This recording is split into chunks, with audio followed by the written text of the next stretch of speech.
Hello, long time no see. Okay, so maybe it's only been half a month. After all of the adventures in tarot casting, I've just kind of needed a little bit of a break, and that's okay. I liken it to, you know, how sometimes people take a gap year to kind of collect their thoughts after a lot of work. I have been doing that, but just with a few weeks and perhaps most of July. But I wanted to pop in real quick and share something with you that I've been working on behind the scenes. So after I finished my out-of-hand tarot deck, which I've shared before, it's this one where it's all the first-person point of view cards based on the Rider-Waite Smith universe. After I finished this deck, I really wanted to stay connected with my creative muses. And what that means for me is showing up in the mornings. I would start, you know, I would grab my coffee and I would start drawing. And I just really enjoyed that space of creating. Well, after I was done with all 78 cards from Out of Hand Tarot, I was like, I want to continue to do this, but I don't have another deck in mind. So I don't know. And then I had a dream a couple days before that was talking about, like, it was very much like I'm entered my tower year on my birthday at the end of May. And in the dream, it was talking about how, you know, I was getting like cryptic messages, of course, which is what dreams are. And it was basically talking about the tower and talking about how, you know, I am the tower that shines in the well. And then when I woke up, like, I was thinking about, in that dream, I was thinking about how there was a message that came through that said, I haven't found my deck yet, which is funny because as a deck creator, I've created quite a few.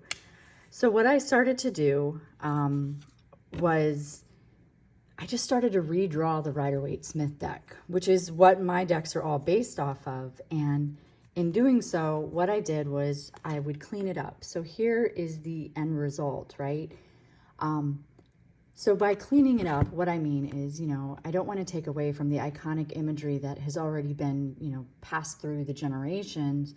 But as a tattoo artist and through the years, when a client would bring me a drawing that didn't translate well, perhaps into a tattoo, even if the foundational structure was good, there's certain things that have to happen when you're drawing for a tattoo. So I approached this deck as if somebody had brought me the images to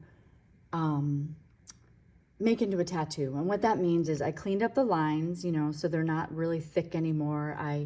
I went in and, like, knowing the symbols, I made the eagle head on the purse a little bit better, just more coherent and more cohesive. And then, of course, knowing that I wasn't going to actually be tattooing them, I went in and did a playful background color. Just going to pull one of these here. That's not really a good one. Let me get a different one. Okay, we'll do this.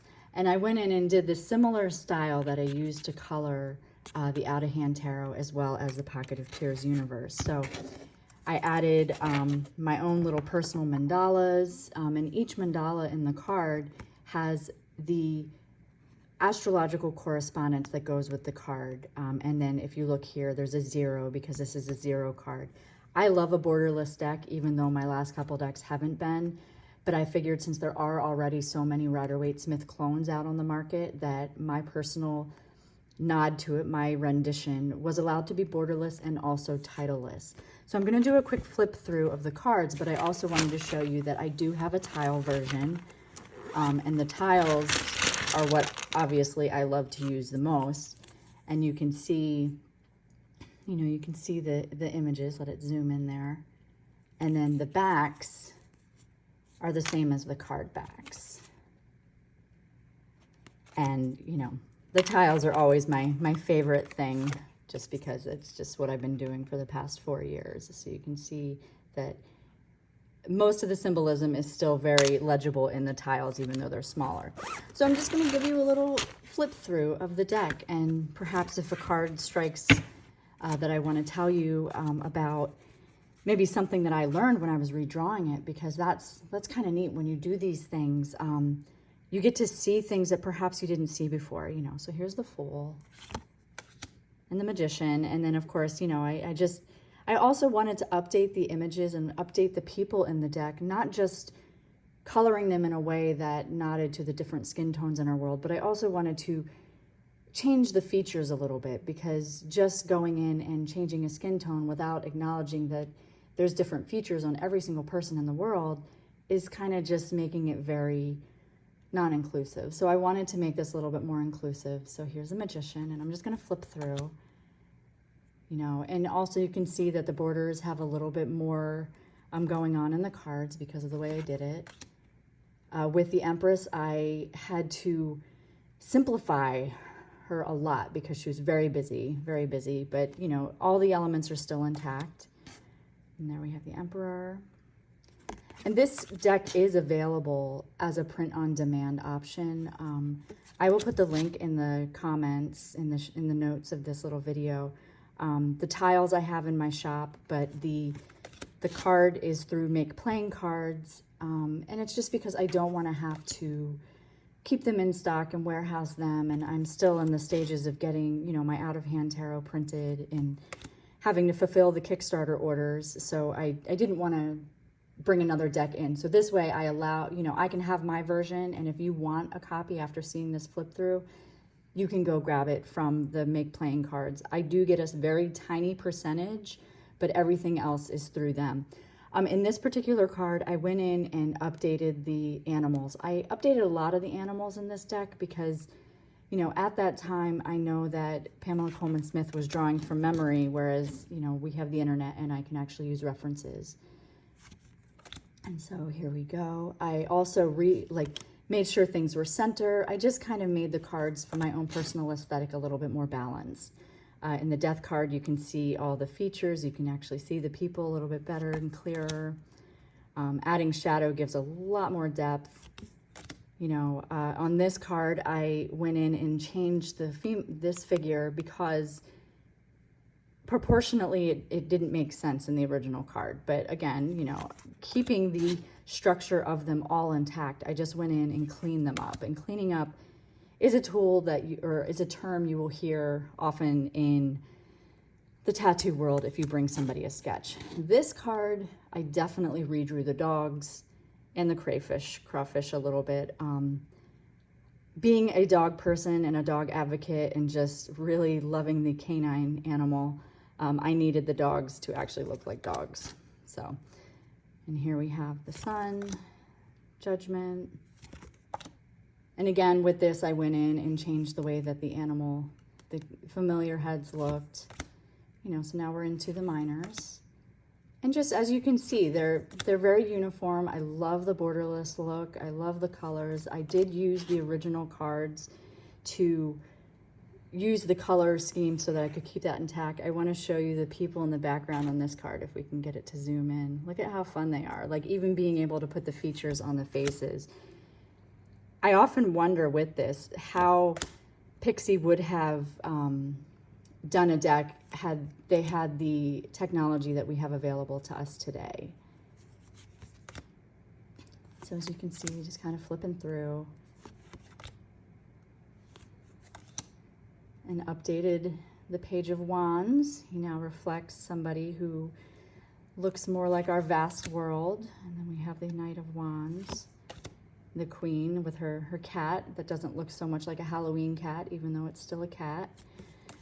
And I got the salamander in there, you know. So again, all of the symbolism is completely intact. It is a clone. It's just a clone in my style, you know.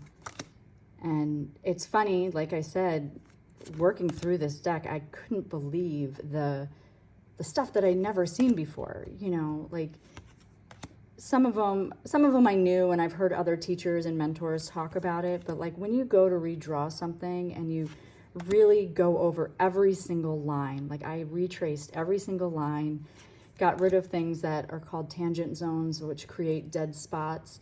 The bench is now solid on this particular card, supporting the weight of this person. The Ten of Cups, just love that. You know, so doing this, it was like seeing all it through new eyes, just retracing the lines and understanding what the meanings are, you know. Like, for instance, this little fish out of water, how hilarious. So it makes you wonder when you see this Queen of Cups, what might bring you to this person? Are you feeling like a fish out of water? You know, and I really wanted to make the thrones be a little bit more legible.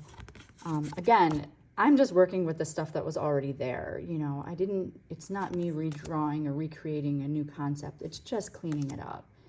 And so here we have the Two of Swords. She's very balanced. She's in the center. Everything's balanced.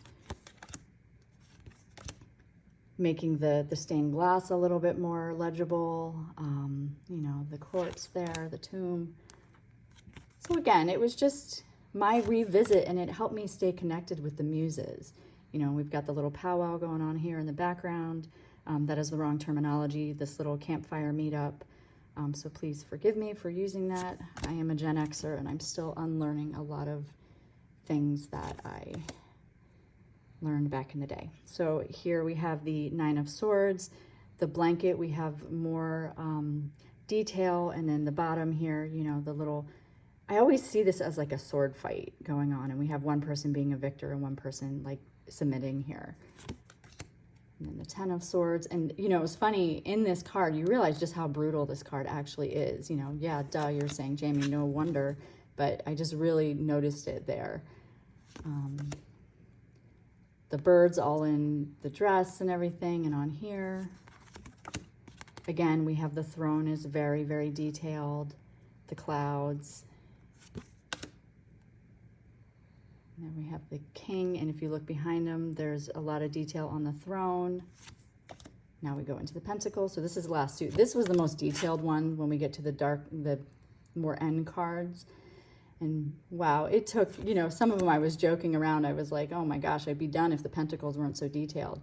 So this, you know, I made it more centered, kind of just this card I did spend a lot extra time on because it needed some. And this card, I realized just how brutal it is. Look at them with their bare feet all red in the snow.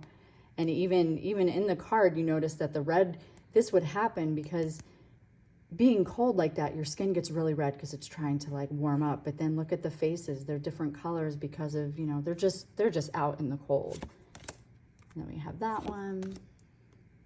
And this, you know, in a lot of tarot forms, they talk about the different colors of the boots, and you realize the positioning, the way this person is standing, they're in the shadow, right? So this boot is naturally going to be darker, but you could definitely read into it, or you could just, you know, me, I have a lot of skeptical woo, and I think about that was just a shadow technique. And then we have the Eight of Pentacles. This is my card because I'm constantly creating. The Nine of Pentacles was a lot of fun. I redid the falcon to make sure that it looked more like a falcon to me. I've got the snail in there. And then I noticed in this background, this looks like a swan. So I made it into a swan. And then we've got the 10 with all the details. And the dogs, I made them a little bit more realistic. And then here we go. We have the page, the slow night, the queen with all of the busy background, and again the throne, and then we have the 10 or the king, and again very much just busy. So that's my version. I'm calling it the 1909 RWS Tarot, the Sawyer's Redux edition, and like I said, I will link it in the show notes so that if you want a deck copy you can find it. And that's about it. So back to my hermit cave, and I will see you next time. Thank you for being here. Bye.